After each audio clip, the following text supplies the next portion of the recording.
Welcome back to our channel, fellow lore enthusiasts.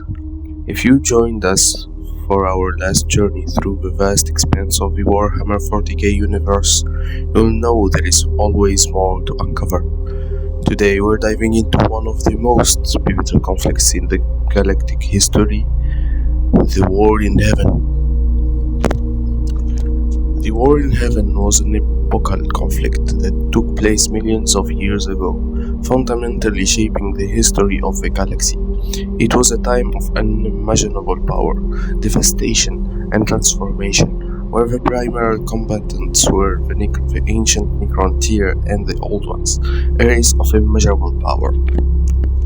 At the heart of this conflict were the Eldar, a race created by the Old Ones. These beings were designed with a singular purpose: to harness the energies of a warp and serve as elite warriors in the battle against the Necrontyr. The Eldar were crafted as a psychic race, capable of wielding the warp to an unprecedented degree. Their creation was a strategic move by the Old Ones to counter the Necrontyr's technological might. As elite warriors, the Eldar struck with devastating effect, manipulating the warp to create powerful weapons and defenses. Their psychic prowess gave them a significant edge in the early stages of the war.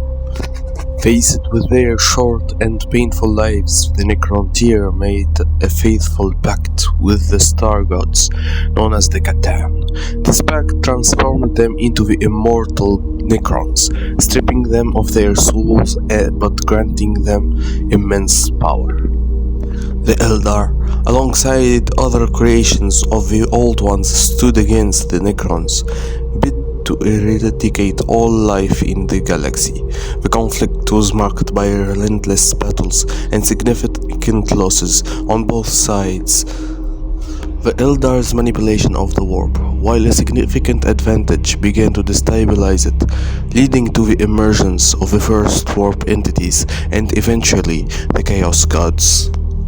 While the prolonged conflict took a tremendous toll on all participants, the Necrons' soulless legions were relentless, and the Eldar faced the existential threat of extinction.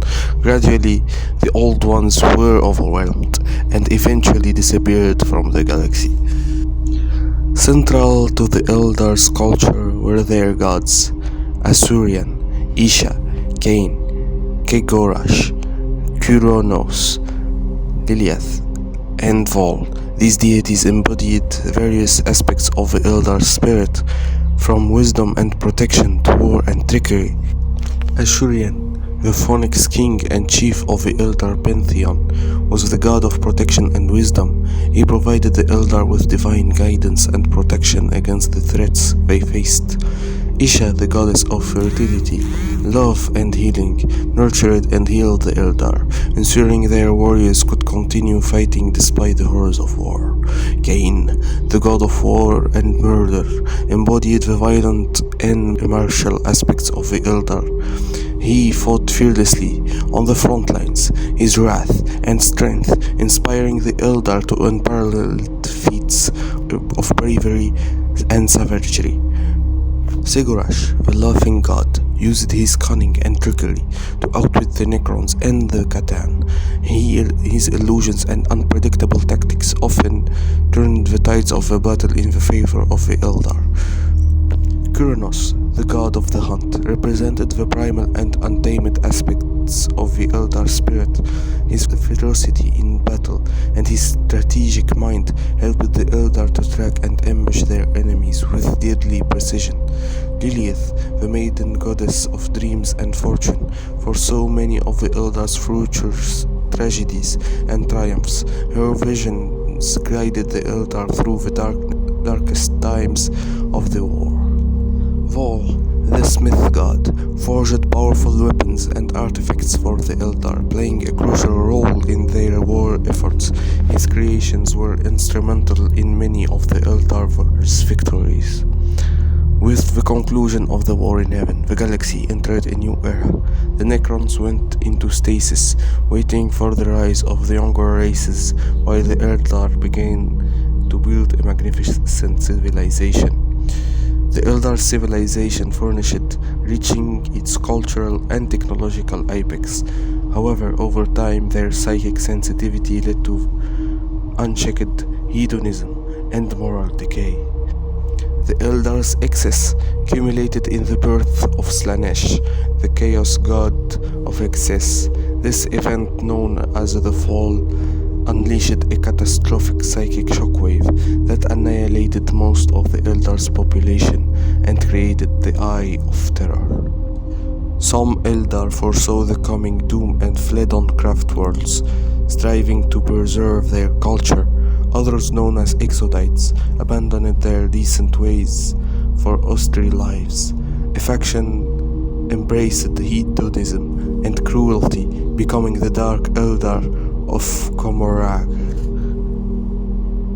Eldrad Ulthran, Iriel of Liandon, and Lady Malaise are among the notable Eldar who continued to shape the fate of their people.